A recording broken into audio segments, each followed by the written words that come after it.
naging pahayag ni Nino? Representative Stella Kimbo. Na ano daw? Siya ang acting House Appropriations Committee chairperson po ngayon. Ang sinasabi kasi niya, and I quote, lahat ng naging corrections ng technical staff ay ministerial.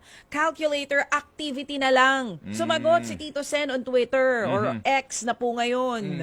Sabi niya, some of our legislators need to undergo parliamentary rules and procedures workshop.